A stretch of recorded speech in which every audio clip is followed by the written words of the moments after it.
ใส่ชาเขียวหลายปกติมันสีบนนี้สวัสดีค่ะพบกันอีกแล้วจ้าอยู่เถียงนากับผู้บ่าวซ้ำน้อย2-3 คนสบายดีป่าลุง หมูน้องบอย สบาย พี่ ดี เทพพี่เทพคือหัวโหลดพี่เทพขั้นหัวได้อ่ะน้ำไม่สิลบไปหาสอนหัวพี่น้องเอ้ยมื้อนี้หน้ามันสิแห้งเบิดเลยตอนแรกนางอำลาบาสิมานั่งก็เลยบ่มาแล้วนางสิไปเก็บเห็ดปวกนางว่าถานั่งอยู่นางบ่มา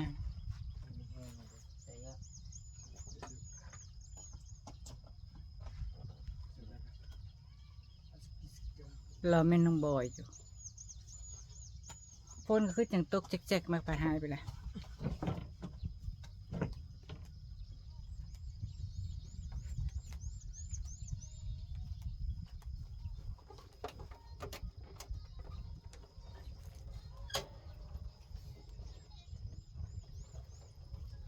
บอกแม่มือมาแวะเด้อ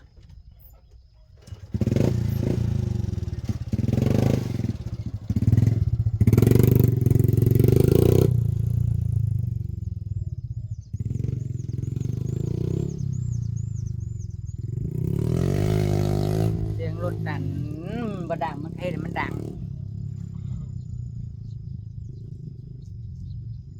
มันม่วนมึงได้บ่เสียงมันดังบริวารแล้วพอดีเขากระตาหัว ๆอยากให้เขาด่าบ่ เขาด่าเลย ม่วนบ่บัดนี้เขาด่าเลย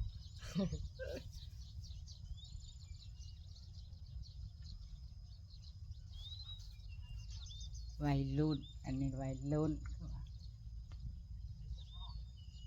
ด่ากระยากันหนักเลย ด่ากับไปซ้นบ่ มาสอนแล้วหนักกันด่าแล้วแต่อยากด่าก็เขาให้ถึงได้อยู่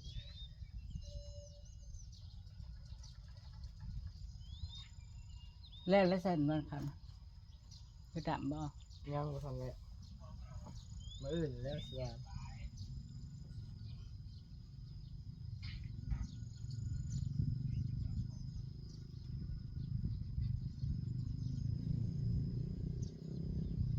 ไปอาบอย่างนี้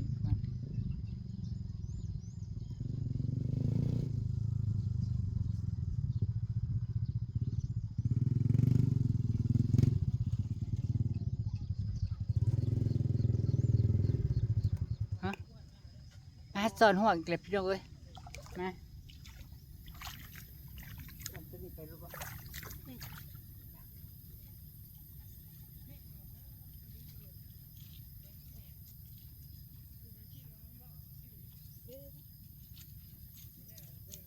เหนื่อยแยงมานี่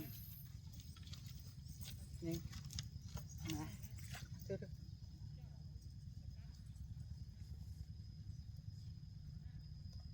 พวกเองไม่ต้องมาเลยสอนไม่ได้สอนไปเลยนะว่าเช็ดน้องไหน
บ่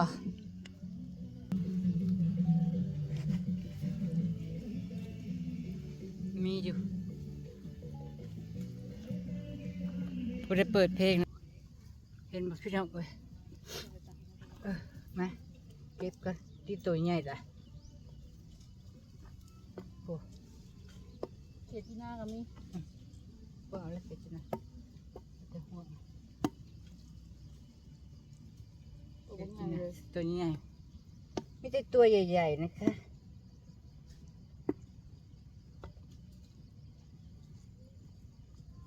ปลาบัวยังไม่ทันเห็นลงมาอยู่แม่มาเก็บเปิดหัวใจหน่อยป้าตัวเนาะ ลูกปลาเค็งหน่อยก็มี ลูกกูเข่งหน่อยนั่นมาอีหลีเด้นี่ เลย ตาย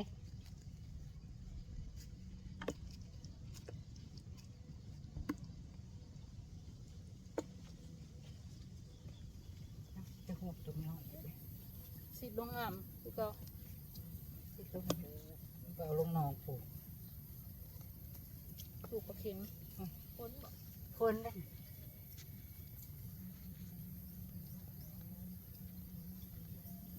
โอ้ย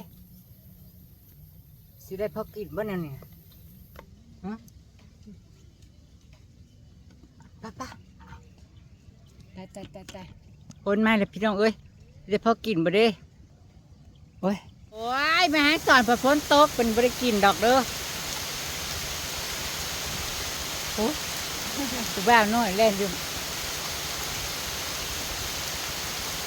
เป็นพวกแบบแห้งเลย ตายตอนห่วงกับท่านได้เก็บอยู่ด้วยโอ้ยฝนก่อนนะ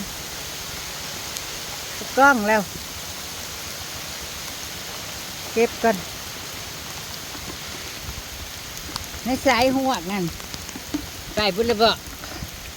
นี่ห่วงจ้ะโอ้ยมามือนี่คือบ่มีลายวะวานคือเห็นบักลายหนึงโอ้ยฝนตกแล้วบัดนี้บ่ได้กินดอกเด้อ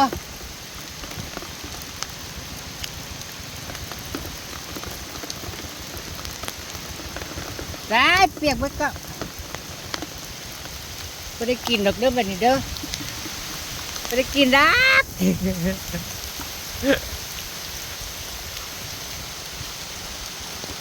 เฮ้ยเขาก็ได้ซ้ำนี่นึงโอ้ย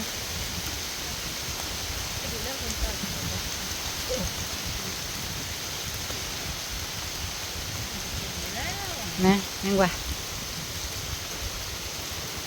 เฮ้ยพวกเขาจะอยู่ต้นตาลพวกใบมันใหญ่เลย เพราะว่าใส่นั่นมีอยู่อีกเพราะว่าใส่ตรงหน่อย พี่เจ้า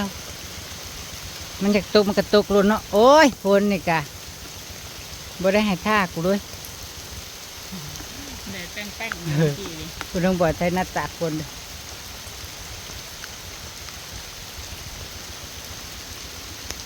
เทพมาพี่โอ้ยน่ะแห้งก็แห้งไหมอีกปะนี่โอ้ยเปียกเบิด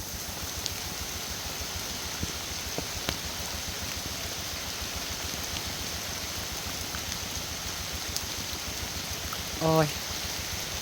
โอ้มัวเบิดโอ้ยบริกินดอกเด้อนี่นะฝนตกอยู่พี่น้องเอ้ยเมื่อแล้วปัดนี้ฝนตกห้ามหัว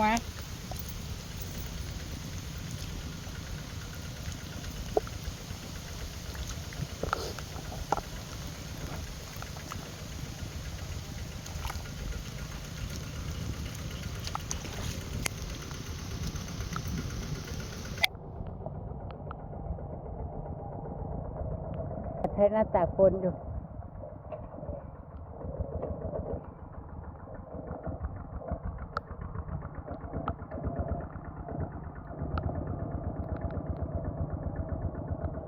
ฝนตกแน่ไม่ไรล่ะ ซ่อนก็ไม่ได้แล้วงูน้อย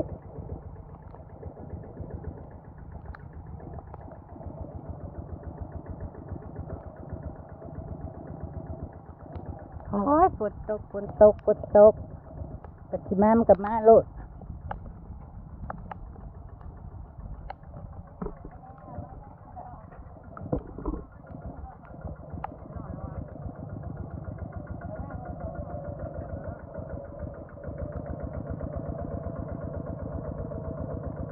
โอ้ย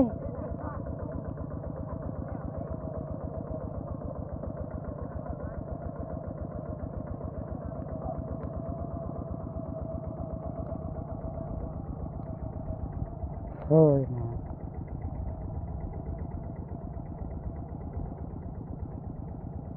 หนาวเด้ตกห้ามไม่ดีกว่า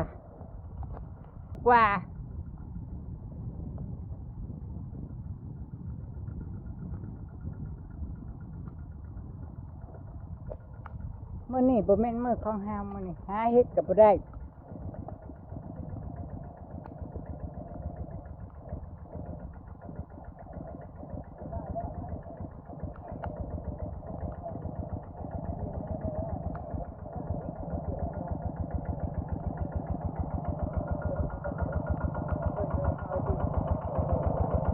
เนี่ย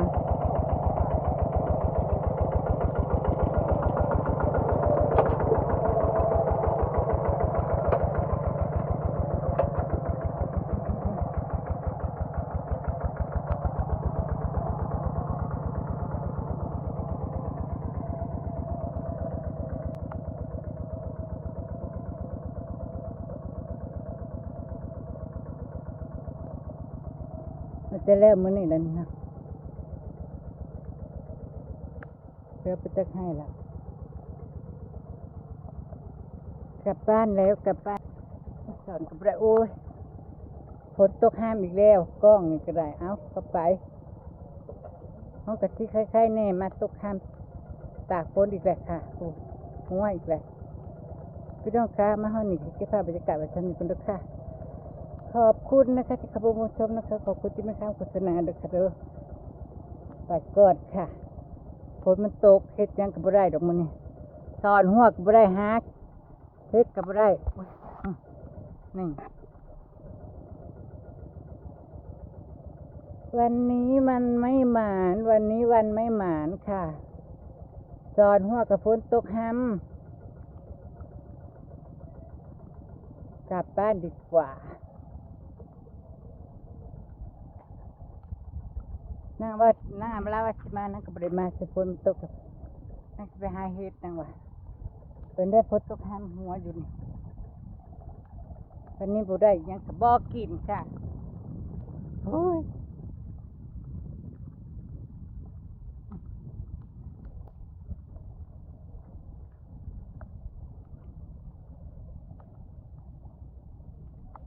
เหลือบ่หลายแล้วเหลือเท่านี้แหละสิแล้วมื้ออื่นนั่นน่ะสิแล้วมื้อนี้ต้องใช้สิบ่แล้วดอกทำก่อนหนาวแล้